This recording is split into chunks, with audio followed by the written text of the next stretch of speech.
सर्दियों का समय था। पहाड़ों से घिरे एक छोटे से गांव रामपुर में कड़कड़ाती ठंड पड़ रही थी। गांव के सभी लोग अपने अपने घरों में गर्म कपड़े और आग के सहारे ठंड से बचने की कोशिश कर रहे थे। ये गांव हर साल सर्दियों में कठिनाई का सामना करता था, लेकिन इस बार ठंड बहुत ज्यादा थी और बर्फबारी हो रही थी। उसी गांव के बाहर एक साधु रहते थे। उनकी कुटिया बहुत साधारण थी, जिसे उन्होंने खुद लकड़ी और पत्तों से बनाया था। गांव के लोग कभी कभी उनके पास जाते थे और उनसे शिक्षा ग्रहण करते थे, लेकिन इस बार ठंड के कारण सबने उनसे दूरी बना ली थी। साधु का स्वभाव बहुत दयालु था और वे हमेशा दूसरों की मदद करते रहते थे। एक दिन वह साधु कड़कड़ाती ठंड में अपने लिए सहायता मांगने गांव में आते हैं। पुत्र, इस बार ठंड बहुत ज्यादा पड़ रही है। मेरी कुटिया में आग जलाने का कोई साधन नहीं है। अगर आप सभी थोड़ी मदद कर सको, मुझे थोड़ा खाना या कोई पुराना गर्म कपड़ा या कंबल दे दो तो इस ठंड से बचने में आसानी होगी। मैं ये ठंड सहन नहीं कर पा रहा हूँ। बाबा, आपके लिए गांव में अब कोई साधन नहीं है। हमें खुद के लिए मुश्किल हो रही है। आप तो भगवान के भक्त हैं, उन्हीं से मदद मांग लीजिए। हाँ बाबा, हम तो खुद ही इस ठंड से बहुत परेशान हैं। आप तो साधु हैं, आप तपस्या कीजिए। तपस्या करने से गर्मी आएगी। आपको क्या जरूरत गर्म का पड़ेगी? बेटा, भगवान ने इंसान को इंसान की मदद के लिए बनाया है। अगर हम एक दूसरे की मदद नहीं करेंगे तो ये जीवन किस काम का है? कृपया मुझे पुराने ही सही पर गर्म कपड़े दे दो। साधु के लाख कहने पर उनकी कोई मदद नहीं करता। गांव वालों पर साधु की बातों का कोई असर नहीं हुआ। सभी लोग अपने अपने कामों में व्यस्त हो गए। साधु बाबा निराश होकर अपनी कुटिया लौट जाते हैं। उनकी कुटिया में बहुत ठंड थी। उन्होंने ध्यान लगाने की कोशिश की, लेकिन ठंड इतनी अधिक थी कि उनका शरीर ठंड से जकड़ लगा था। उनके पास केवल एक पतली सी चादर थी जो ठंड से बचाने में असमर्थ थी। किसी तरह वह दिन तो गुजार लेते हैं, लेकिन रात के समय ठंड बहुत ज्यादा बढ़ जाती है। बारिश की बूंद के साथ में बर्फीली ठंडी हवाई चलने लगी। साधु बाबा ने अपना अंतिम समय आता देख भगवान से प्रार्थना की। हे भगवान, इन गांव वालों को सद्बुद्धि देना। ये लोग ना समझ है, मैं आपके पास आ रहा हूँ। इतना कहकर ठंड के कारण साधु महाराज की मृत्यु हो जाती है। अगले दिन जब सूरज निकलता है तो गांव वाले साधु की कुटिया की ओर गए। वहां देखा कि साधु का शरीर बर्फ बन चुका था। साधु की मृत्यु की खबर पूरे गांव में आग की तरह फैल गई। लोग उनकी कुटिया पर एकत्र हुए। उनके शरीर को देखकर सभी बहुत दुखी हुए। हमें साधु महाराज की मदद करनी चाहिए थी। वो तो भगवान के भक्त थे। हमने उन्हें अकेला मरने के लिए छोड़ दिया। हमने साधु महाराज के बारे में जरा भी नहीं सोचा। आप सही कह रही हो। हम लोगों से बहुत बड़ी भूल हो गई। हम लोगों ने अपनी स्वार्थ के आगे उन पर जरा सा भी ध्यान नहीं दिया। अगर हम लोग उनके थोड़ी सी मदद कर देते तो आज उनकी जान बच जाती। साधु की मृत्यु के बाद गांव में अजीब अजीब घटनाएं होने लगी। ठंड और भी भयानक हो गई। बर्फ गिरने लगी और ठंड से सभी की हालत खराब होने लगी। आसमान में बादल छा गए। कड़कड़ाती ठंड ने गांव वालों की जिंदगी थाम दी थी। बर्फीली हवाओं ने जैसे हर किसी को घर में कैद कर दिया था। हर तरफ सन्नाटा पसरा हुआ था और सर्द ठंड ने लोगों के दिलों में डर भर दिया था। इस बार ठंड ने तो बहुत हद कर दी है। पता नहीं भगवान क्या करके मानेगा। सुबह से ही हाथ पैर सुन्न हो जाते हैं ठंड के कारण। चूल्हा जलाना तो दूर, आग जलाने तक की भी हिम्मत नहीं होती। इस बार ठंड का कहर हम लोगों की जान लेकर ही मानेगा। दूसरी तरफ एक बूढ़ा आदमी किशन अपनी बेटी टीना के साथ रहता था। वह बहुत ही गरीब था। ठंड में उसके लिए घर चलाना मुश्किल हो रहा था। पिताजी, इतनी ठंड में आप खेत पर क्यों जाते हैं? देखिए ना, आपका चेहरा लाल हो गया है और हाथ पैर भी ठिठुर गए हैं। अगर आप बीमार पड़ गए तो मेरा क्या होगा? आपको अपना खुद का ध्यान रखना चाहिए। ये ठंड बहुत खतरनाक है। बेटी, मैं भी जानता हूँ कि ये ठंड कितनी मुश्किल खड़ी कर रही है, लेकिन अगर मैं खेत में काम नहीं करने जाऊंगा तो हम खाएंगे क्या? घर में कुछ बचा नहीं है। ये खेत ही हमारी रोटी का सहारा है। ठंड चाहे कितनी भी कड़ी हो, मुझे काम करना ही होगा। अगर मैं हार मानकर घर बैठ जाऊंगा तो हमें भूखा मरना पड़ेगा। पिताजी, क्या कोई और तरीका नहीं है? क्या किसी से मदद नहीं ली जा सकती? आपकी ये हालत देखकर मुझे बहुत दुख होता है। बेटी, इस दुनिया में दूसरों से मदद मांगने से कुछ नहीं होता। हर कोई अपनी अपनी परेशानियों में उलझा हुआ है। हमें अपने पैरों पर खड़ा होना होगा। मेहनत करने वालों को ऊपर वाला कभी भूखा नहीं रखता। अब बेटा, तुम जल्दी से खाना लगा दो। मुझे सुबह जल्दी खेत जाना है ताकि रात होने से पहले मैं जल्दी घर वापस आ सकूं। पिताजी, घर में खाने के लिए कुछ भी नहीं बचा है। ना ही घर में कोई पैसा है जिससे कुछ राशन खरीदा जा सके। क्या घर में खाने के लिए कुछ भी नहीं बचा है? सोच रहा था कि बाजार जाकर कुछ घर के लिए राशन ले आऊं, लेकिन इस ठंड के कारण घर से बाहर निकलने की हिम्मत ही नहीं हो रही। अब ना तो घर में राशन है और ना ही अब आग जलाने के लिए घर में लकड़ियां बची है। ऊपर से ये ठंड हमारी जान ले रही है। थोड़ी बहुत लकड़ियां बची हैं, वो भी आज खत्म हो जाएंगी। निराश मत हो बेटी, मैं जरूर कुछ न कुछ करता हूं। ऊपर वाला हमारे साथ है। जब तक मैं जिंदा हूं, तुम्हें परेशान होने की जरूरत नहीं है बेटी। मैं तुम्हें भूखा नहीं रहने दूंगा, चाहे अब कितनी ही ठंड क्यों ना हो। पर मैं कल खेत जरूर जाऊंगा। किशन अब मजबूर हो चुका था। उसने फैसला कर लिया था कि चाहे कितनी भी ठंड क्यों ना हो, वह जंगल से लकड़ियां काटकर बाजार में बेचेगा और उनसे अपने घर के लिए राशन खरीदेगा। पर कड़ाके की ठंड ने पूरे गांव को अपनी चपेट में ले लिया था। चारों तरफ बर्फ की सफेद चादर फैली हुई थी और पूरे गांव में सन्नाटा फैला हुआ था। अगली सुबह किशन अपनी कुल्हाड़ी उठाकर जंगल की तरफ लकड़ी काटने के लिए निकल पड़ता है। हे भगवान, ये ठंड तो जानलेवा हो रही है। अगर लकड़ियां नहीं काटूंगा तो घर में चूल्हा कैसे चलेगा? अगर खेत के भरोसे बैठा रहूंगा तो मैं और मेरी बेटी भूखे मर जाएंगे। हे भगवान, ये मेरी कैसी परीक्षा ले रहा है। किशन लकड़ी काटने की बहुत कोशिश करता है, लेकिन ठंड इतनी भयंकर पड़ रही थी जैसे इंसान की जान लेकर ही रहेगी। किशन ठंड से हार मानकर वापस घर लौट आता है। बेटी, मैंने बहुत कोशिश की लकड़ियां काटने की, लेकिन इस ठंड के कारण मेरे हाथ पैरों ने जवाब दे दिया। ठंड इतनी बढ़ गई है कि लकड़ी काटना मुश्किल हो गया है। पिताजी, अब हम क्या करें?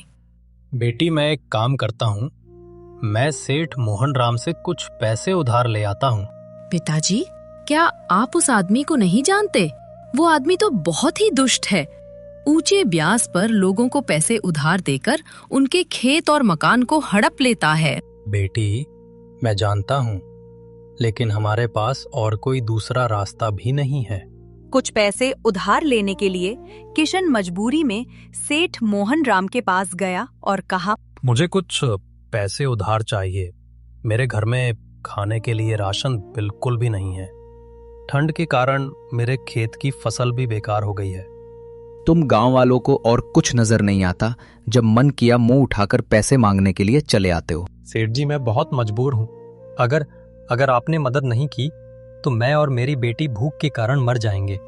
इस भयंकर ठंड के कारण सारा काम ठप पड़ा है। अगर तुम्हें पैसे चाहिए तो पैसे तो मैं तुम्हें दे दूंगा, लेकिन तुम्हें अपने खेत मेरे नाम लिखने होंगे। अगर तुम पैसे समय पर नहीं चुका पाए तो मैं तुम्हें तुम्हारे खेत वापस नहीं करूंगा और तुम्हें अपनी बेटी से मेरी शादी भी करनी होगी। ये आप क्या कह रहे हैं सेठ जी? मेरी बेटी अभी छोटी है। आप क्यों उसकी जिंदगी बर्बाद करना चाहते हैं? आप मेरी मजबूरी का फायदा मत उठाइए सेठ जी। अगर तुम्हें पैसा उधार चाहिए तो तुम्हें मेरी शर्त माननी होगी, वरना तुम यहां से जा सकते हो। ठीक है, मुझे आपकी शर्त मंजूर है सेठ जी, लेकिन मैं आपसे वादा करता हूं कि 1 हफ्ते के अंदर आपको आपके सारे पैसे ब्याज सहित लौटा दूंगा। सेठ मोहन राम किशन को पैसे दे देता है और किशन पैसे लेकर वहां से चला जाता है। पैसे लेकर किशन घर लौट रहा था, तभी रास्ते में उसका पड़ोसी विजय उसे मिला। किशन भाई, क्या हाल है? बड़ी जल्दी में हो, कहाँ जा रहे हो?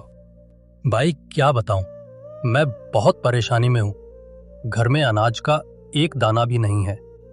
ठंड के कारण खेत की सारी फसल बेकार हो गई। घर का राशन लाने के लिए सेठ मोहन राम से कुछ पैसे उधार लिए हैं, लेकिन उसने ऐसी शर्त रखी है कि अगर मैं पैसे वापस ना कर पाया तो मुझे अपनी बेटी का विवाह उससे करना होगा। ये तो बहुत बुरी बात है किशन भाई। तुम तो मेहनत करने वाले आदमी हो, पर लगता है सब कुछ उल्टा हो गया है। चिंता मत करो, मैं तुम्हारे साथ हूं। हम मिलकर कोई ना कोई रास्ता जरूर निकालेंगे। तुमसे बातें करके विजय भाई मेरे मन को थोड़ी तसल्ली मिली है, लेकिन सच में मैं बहुत परेशान हूं। क्या करूं कुछ समझ नहीं आ रहा, और ठंड के कारण बाहर काम करने जाने की भी हिम्मत नहीं हो रही है। किशन भाई, तुम्हारे साथ ऐसा नहीं होना चाहिए था, लेकिन तुम चिंता मत करो, तुम्हारी परेशानी का कोई ना कोई हल जरूर निकलेगा। जब से उन कुटिया वाले बाबा की मृत्यु हुई है, तब से ठंड बहुत ज्यादा बढ़ गई है। हाँ विजय भाई, तुम बिल्कुल ठीक कह रहे हो। खैर छोड़ो, ये बताओ तुम कैसे हो? क्या बताऊं किशन, यहां भी बहुत बुरा हाल है। घर में खाना खाने के लिए कुछ भी नहीं बचा है, और ठंड के कारण मेरे खेत की भी सारी फसल बर्बाद हो गई है। मेरी पत्नी भी बहुत बीमार रहती है। चलो ठीक है विजय, अपना और अपनी पत्नी का ख्याल रखना। मैं अब चलता हूँ। विजय की बातें सुनकर किशन को थोड़ा सुकून मिलता है, लेकिन विजय मन ही मन किशन की बेबसी पर खुश हो रहा था। वह बहुत ही मतलबी इंसान था। वह दूसरों की परेशानी को देखकर बहुत खुश होता था। उसके पास खाने के लिए राशन भी था, उसके पास ठंड से बचने के लिए लकड़ियां भी थी, और उसकी पत्नी भी बिल्कुल स्वस्थ थी। अरे पता है, आज मुझे रास्ते में किशन मिला था। बेचारा बहुत परेशान था। घर में राशन ना होने के कारण उसने सेठ मोहन राम से कुछ पैसा उधार लिया है, और मोहन राम ने कहा है यदि उसने समय पर पैसा नहीं दिया तो वो उसकी बेटी से जबरन शादी कर लेगा। ये किशन भी क्या पागल हो गया है? अपनी बेटी के नाम पर गांव वालों से कर्ज लेता रहता है। कुछ गरीब लोग कितने बेवकूफ होते हैं। ऐसे लोगों को देखकर तो हंसी आती है। उसकी परेशानी सुनकर मेरा मन तो खुश हो गया।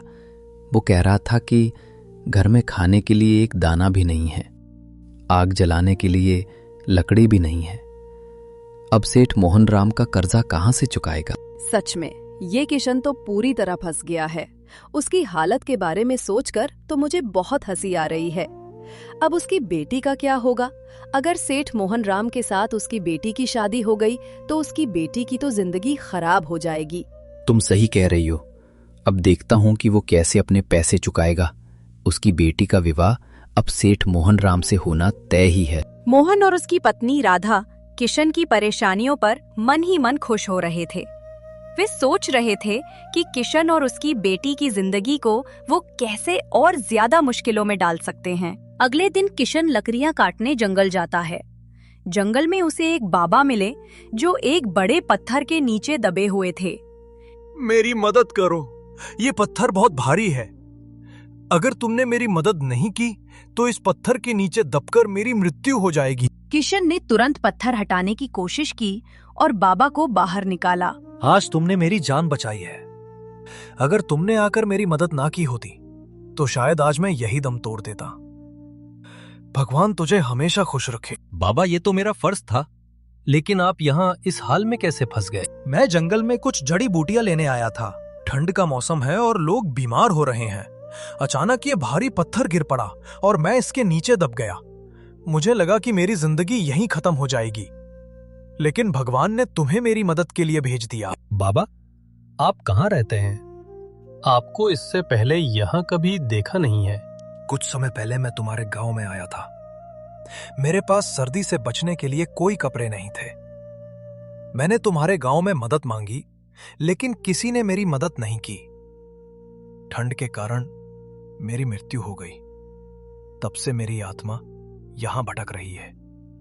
इसी वजह से इस गांव में ठंड और बर्फबारी इतनी ज्यादा बढ़ गई है। मैं नहीं चाहता कि मेरी वजह से किसी को परेशानी हो। मेरा शरीर अभी तक कुटिया में पड़ा हुआ है। मेरे शरीर को मुक्ति नहीं मिली है। इसीलिए गांव के लोग परेशान हैं। जब तक मेरे शरीर का अंतिम संस्कार नहीं होगा, तब तक गांव के लोग इसी तरह परेशान रहेंगे और कड़ाके की ठंड बनी रहेगी। बाबा, हम लोगों को क्या करना होगा? तुम लोगों को सबसे पहले मेरे शरीर का अंतिम संस्कार करना होगा और हमेशा एक दूसरे की मदद करनी होगी। तभी मेरी आत्मा को शांति मिलेगी और गांव से ठंड धीरे धीरे खत्म होती चली जाएगी। बाबा, ऐसा ही होगा। मैं गांव में जाकर सब लोगों को बताऊंगा और आपके शरीर का अंतिम संस्कार करूंगा। रुको, मैं तुम्हारी परीक्षा ले रहा था कि तुम भी मेरी मदद करोगे या नहीं। अगर मैं इस पत्थर के नीचे दबा रहता तो भी मुझे कुछ नहीं होता, लेकिन तुमने मेरी मदद की, इसलिए बेटा मैं इसके बदले में तुझे कुछ देना चाहता हूं। बाबा ने किशन को आशीर्वाद दिया और एक छोटी बोतल दी। इसे मामूली मत समझना, ये बोतल तेरे बहुत काम आएगी। इसे बिना वजह कभी मत खोलना। जब तुझे लगे कि हर उम्मीद खत्म हो चुकी है, तभी इसका इस्तेमाल करना। किशन बाबा का धन्यवाद करता है। वह बाबा की तरफ देखता है। देखते ही देखते बाबा गायब हो जाते हैं। इसके बाद किशन भी अपने घर लौट जाता है। जब किशन घर पहुंचा तो उसकी बेटी टीना बिस्तर पर पड़ी थी। उसकी हालत बहुत खराब थी। पिताजी, मुझे बहुत ठंड लग रही है। मुझे ऐसा लग रहा है कि ये ठंड मैं और सहन नहीं कर पाऊंगी। बेटी, मैंने बहुत कोशिश की है, लेकिन मैं कुछ भी बंदोबस्त नहीं कर पाया। मैं जंगल में लकड़ी काटने गया था, लेकिन ठंड के कारण मेरे हाथ पैरों ने जवाब दे दिया। बेटी, मैं अपनी पूरी ताकत लगा रहा हूं। मैं कोई और रास्ता देखता हूं।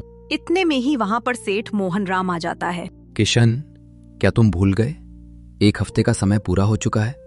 तुमने कहा था 1 हफ्ते के अंदर अंदर तुम मेरा पैसा ब्याज सहित चुका दोगे। अभी भी समय है। अपनी बेटी की शादी मुझसे कर दो, मैं तुम्हारा सारा कर्जा माफ कर दूंगा। सेठ जी, हम पर रहम खाइए। मेरी बेटी आपसे उम्र में बहुत छोटी है। मैं ऐसे उसकी जिंदगी बर्बाद नहीं करूंगा। शायद तुम समझ नहीं रहे हो किशन। तुम्हारे लिए मेरा कर्ज उतारना आसान काम नहीं है।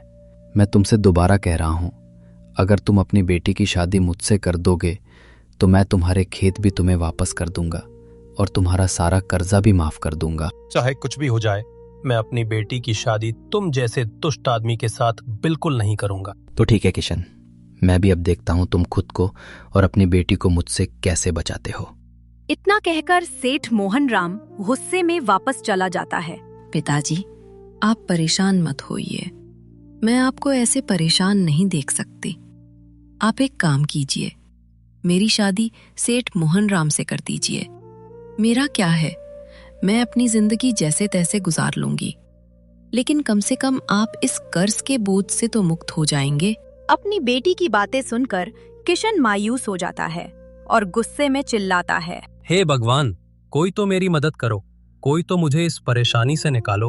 आखिर मैंने और मेरी बेटी ने किसी का क्या बिगाड़ा है? जैसे ही किशन ये सब कहता है, अचानक उस बोतल से एक तेज रोशनी निकलती है और उस रोशनी से कुछ पैसे निकलने लगते हैं। ये सब देखकर किशन को साधु की बात याद आ जाती है। पिताजी, ये सब क्या है? ये कैसा चमत्कार है? बेटी, मैं इतना परेशान था कि मैं ये सब तुम्हें बताना भूल ही गया। ये बोतल मुझे जंगल में एक साधु बाबा की आत्मा ने दी थी, जो कुछ दिन पहले हमारे गांव में आए थे। उन्होंने ठंड से बचने के लिए लोगों से मदद मांगी, लेकिन किसी ने भी उनकी मदद नहीं की। अंत में ठंड से उनकी मृत्यु हो गई। उन्होंने ही मुझसे कहा था, इस बोतल का इस्तेमाल तभी करना जब तुम्हारे पास कोई भी रास्ता ना बचे। किशन उन पैसों को लेकर सेठ मोहन राम के पास जाता है और अपना कर्ज चुका देता है। मोहन राम किशन से पैसों के बारे में बहुत पूछता है कि अचानक उसके पास इतने पैसे कहां से आ गए, लेकिन किशन सेठ मोहन राम को कुछ नहीं बताता। किशन गांव वापस आकर सभी गांव वालों को इकट्ठा करता है और उन्हें बाबा के बारे में सब कुछ बताता है। सभी मेरी बात ध्यान से सुनो। इस बार गांव में बहुत ज्यादा ठंड पड़ रही है। इसका कारण साधु बाबा का अभिशाप है। हमारे गांव में जो साधु बाबा थे, उन्होंने अपने लिए हम सभी से मदद मांगी, लेकिन हमने किसी ने भी उनकी मदद नहीं की। इसी कारण उनकी मृत्यु हो गई। सभी गांव वालों ने किशन की बात को ध्यान से सुना और आपस में सलाह की कि क्या किया जाए। हमें बाबा के शरीर का अंतिम संस्कार करना होगा और उनसे प्रार्थना करनी होगी। तभी बाबा की आत्मा को शांति मिलेगी और हमारा गांव इस ठंड के प्रकोप से बचेगा। सभी गांव वाले मिलकर बाबा की कुटिया में जाते हैं और बाबा के शरीर का अंतिम संस्कार करते हैं। हे साधु बाबा, हमें माफ करना। हमने स्वार्थ में आकर आपकी मदद नहीं की। हम लोगों से बहुत बड़ी भूल हो गई। कृपया हमें इस श्राप से मुक्त करें। साधु की चिता से एक दिव्य रोशनी निकलती है और पूरे गांव का मौसम एकदम साफ हो जाता है। यह देख सभी गांव वाले प्रसन्न हो जाते हैं। तभी उस चिता से साधु बाबा की आत्मा प्रकट होती है। मैं अपने इस अभिशाप से तुम सभी गांव वालों को मुक्त करता हूँ। अगर समय रहते तुम लोग मेरी मदद करते तो आज मैं जिंदा होता और तुम लोगों का ये हाल ना हुआ होता। लेकिन अभी समय है।